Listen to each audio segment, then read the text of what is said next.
Pero en agosto pasado volvieron a caer. ¿Y los beneficios? Bueno, fíjense.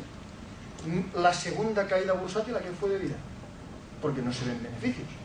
Los beneficios, el segundo trimestre de este año, es la barra roja, no la última, sino la penúltima, por la derecha, fue el máximo histórico de beneficios. El tercer trimestre, el mismo en el cual en el mes de agosto sale que Estados Unidos puede entrar en recesión, ese mismo trimestre, los máximos beneficios históricos. ¿Dónde está la recesión? ¿Y cuáles son las previsiones? ¿Qué es que la previsión actual del consenso de mercado cree que van a caer los beneficios? No, son estos. Entonces, ¿por qué cayeron las bolsas en agosto? Vamos a intentar responderlo un poco más tarde. Y en Europa, esto era Estados Unidos, y en Europa, pues estos son los beneficios europeos desde hace muchos años. Los beneficios subiendo, una caída fortísima que fue la de Lehman Brothers, cuando todo el mundo se asusta, tipo Estados Unidos, pero después recuperando. En Europa no están en máximos históricos, pero casi. Entonces, ¿por qué ha pasado en Europa? Es más, fijémonos los beneficios actuales. Hemos puesto ahí este corchete. Los beneficios de las empresas hoy en Europa son el doble, si nos vamos para atrás, que el año 97. ¿Y por qué ponemos el año 97? Porque hoy las empresas ganan el doble. Pero estas son las cotizaciones. Las cotizaciones son las mismas que el año 97. Es decir, estamos en cotizaciones cotizando a los mismos precios de casi 15 años cuando las empresas ganan el doble. Bueno, de hecho ganan más del doble. Esto es ya ajustado por ampliaciones de capital. Entonces, en este punto vamos a ver un poquito rápido qué creemos que lo que hay que comprar en estos momentos, porque está claro que el mercado puede subir muy fuerte, pero hay partes del mercado que pueden subir más que el propio mercado. Vamos a ver.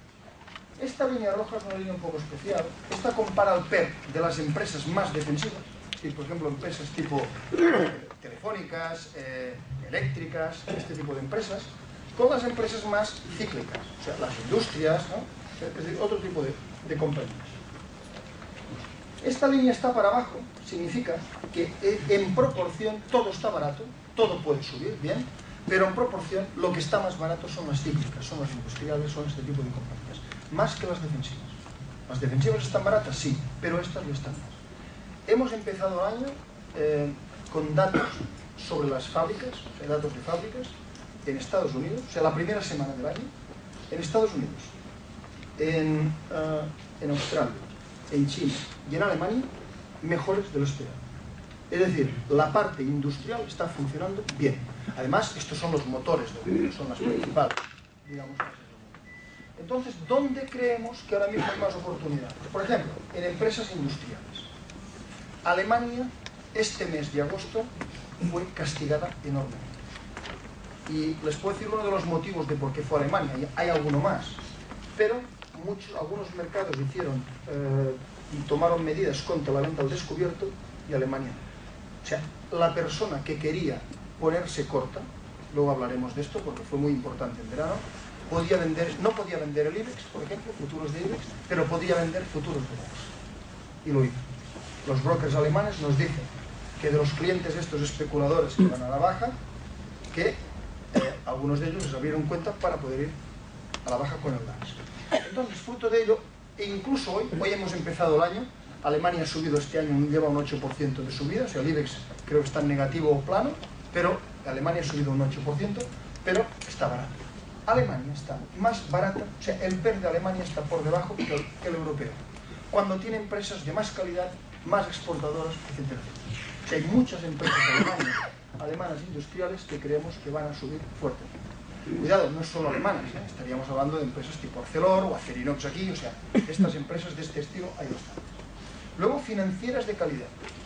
Si miramos las carteras de los inversores, el otro día hubo una encuesta de Merrill Lynch de gestores, y esta encuesta decía varias cosas, pero que los inversores están fuera de financieros. Cuando algo está fuera de moda, sale. Y hoy en día hay personas que no tienen bancos y no tienen seguros en sus carteras. Pues bien, los bancos, igual que hemos dicho antes que no recomendamos acciones de Sabadell, de Banesco, de Popular, de CaixaBank, lo que sí recomendamos es, por ejemplo, BBV Santander, que decíamos, sí lo recomendamos. En Europa hay empresas financieras que sí tienen calidad para subir. Muchísimas, BNP, Crédit Agricole, Deutsche Bank, muchísimas. Entonces, estas sí las recomendamos, y en Estados Unidos también. Luego hay empresas periféricas castigadas en exceso, estas ya hay muchas. De los países periféricos que han caído, hay empresas muy buenas que han caído solo por estar donde están.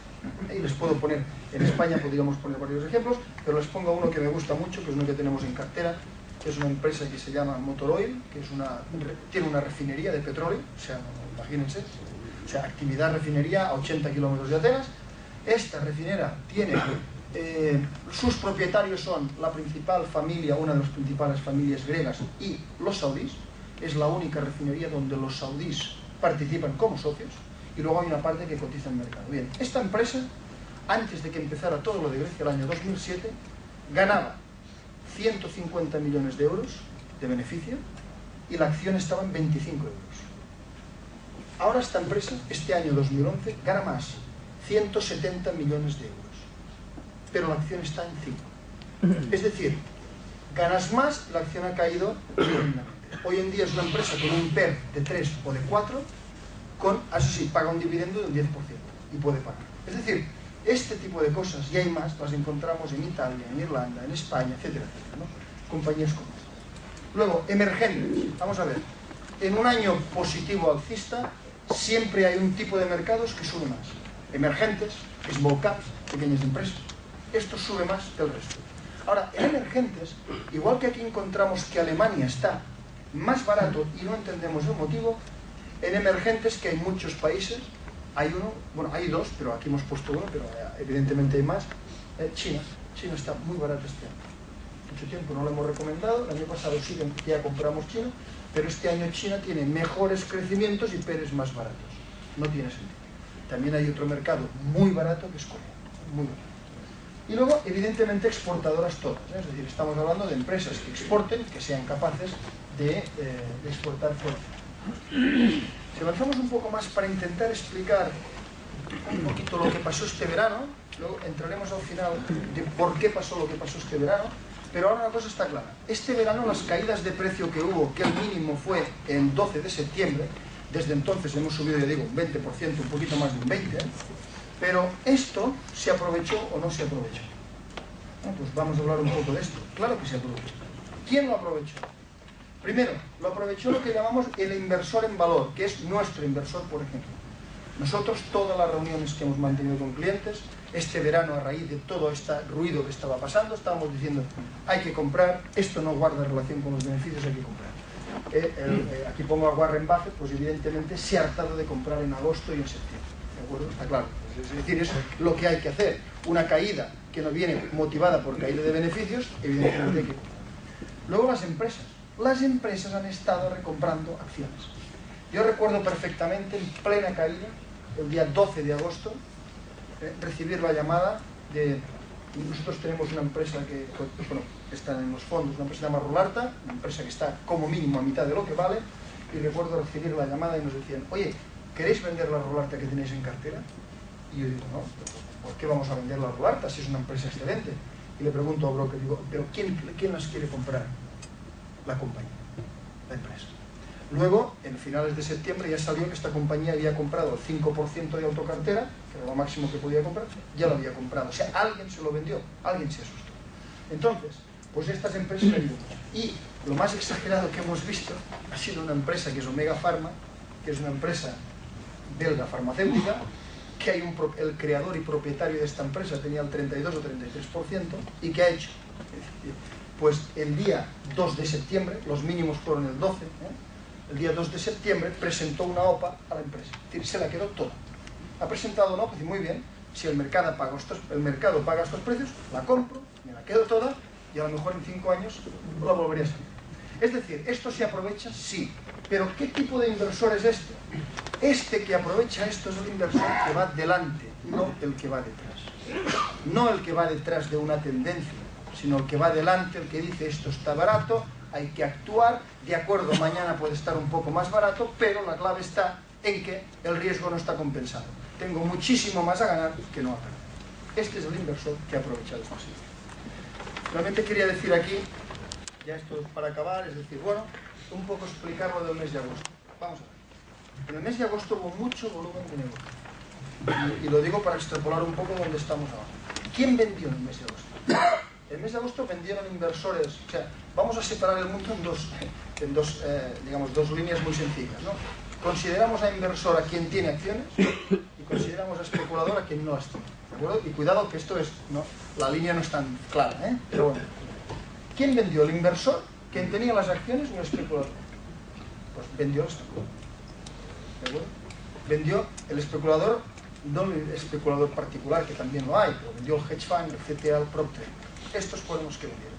¿Qué pretendían? Pretendían la línea negra, ¿vale? La línea negra era, muy bien, forcemos una caída en agosto. Curiosamente, agosto, ¿por qué? Bueno, pues agosto tiene una cuestión, que es el mes que más inactivo está el inversor de largo plazo, ¿de acuerdo? Fuerzan la caída en agosto con un objetivo, ¿ves? Bueno, aquí ponemos menos, iban vendiendo, pam, vendiendo. Luego, el mercado, en septiembre ya vuelven los inversores. El objetivo que pretendían estos hedge funds y CTAs era que el inversor, después de una caída muy fuerte en agosto, en septiembre se asustara, ¿de acuerdo? Y vendiera. ¿Por qué?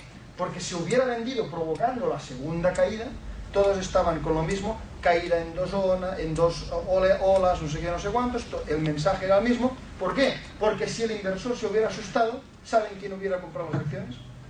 Ellos, ¿de acuerdo? Hubieran recomprado las acciones. Nosotros con nuestros clientes hablamos mucho, tuvimos un sinfín de reuniones y les dijimos, esto es lo que está pasando. Es más, en este interín, aquí, en este medio donde el inversor se tenía que definir si se asustaba o no se asustaba, pasaron unas cosas rarísimas. Por ejemplo, algunas anécdotas. A nosotros nos vino a ver un hedge fund de Nueva York. Vamos a ver. Le resumo. Vamos a poner. Tenía 100 millones de inversión. Estaba invertido por 100, no, por 1000. Es decir, estaba, apalancado 10 veces. Es decir, si tenía 100, estaba invertido por 1000. Y le preguntamos, muy bien, ¿y qué tienes? ¿En qué tienes la inversión? Y claro, se lo pueden imaginar. En todo lo que sube cuando la bolsa cae. Es decir, vendido de futuros de índices, comprado de oro, comprado de CDS de bancos, comprado de CDS de gobiernos, es decir, todo esto. Y cuando le preguntamos, digo, muy bien, ¿y esta estrategia, o sea, tú por qué tienes esto? ¿No? Y nos preguntamos, ¿por qué te has vendido? ¿No? Digo, ¿cuál es tu argumento de inversión? Y el hombre dice, bueno, mi argumento es que algo va a pasar en el mundo antes de un año. Y yo quiero ganar dinero. Digo, muy bien. Y aparte de esto, algo más, pues claro, siempre puede pasar cosas en el mundo.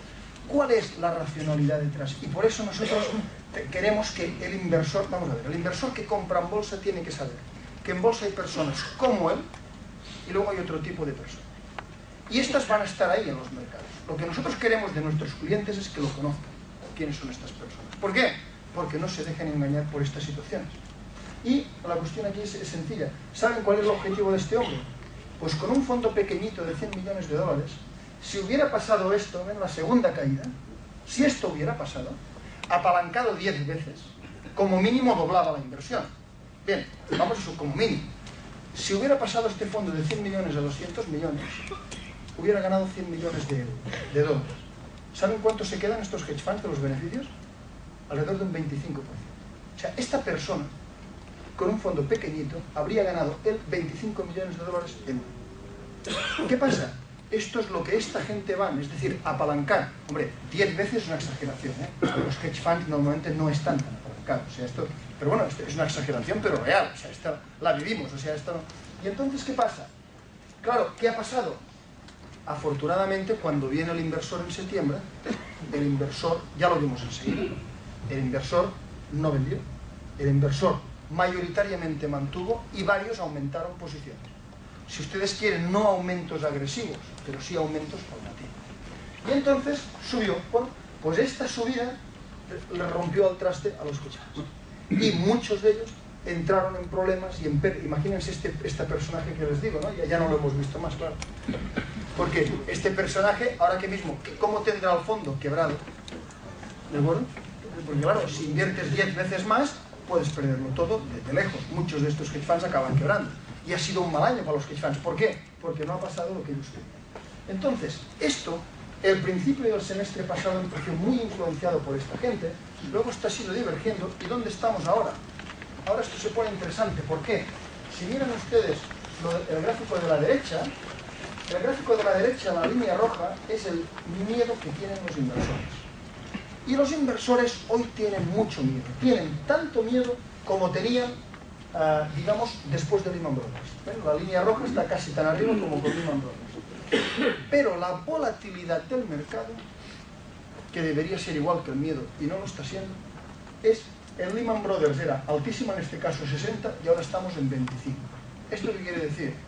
Esto quiere decir que sí, hay mucho inversor, las bolsas siguen muy baratas, pero que realmente que haya poca volatilidad y poco volumen de negocio quiere decir que los hedge funds, o sea, ¿quién tiene el volumen? ¿Quién genera el volumen? O sea, los hedge funds tienen una parte muy pequeñita de las acciones que hay en el mundo, pero en ocasiones puntuales tiene una parte muy grande del volumen que se compra y vende. Entonces, si ahora mismo hay poco volumen, quiere decir que son poco activos. Dicho de otra forma, no les fue bien lo que intentaron en agosto y ahora mismo no tienen fuerza para atacar el mercado otra vez, y no lo están haciendo. Esto lo podemos ver aquí. La volatilidad, en el otro caso, está bajando, bolsas subiendo con volatilidad bajando. Esto quiere decir, si esta gente están, digamos, como están, medio catatónicos, lo que quiere decir es que el inversor, esto está cambiando. De tomar las riendas del mercado, el hedge fund, el CTA, el especulador, ahora las riendas están cambiando de manos y las está tomando el inversor. Y si las toma el inversor, esto solo tiene un final, que es subir. Y ya por último, digamos, iba a decir lo siguiente, que, vamos a decir, esto ya como una especie de anécdota, pero es una anécdota, pero no lo es tanto. Ya se lo cuento. Hay una cuestión que es clara, que es que el género humano, vamos de un extremo a otro. A veces pecamos por exceso y a veces pecamos por defecto. Y esto además no es nuevo.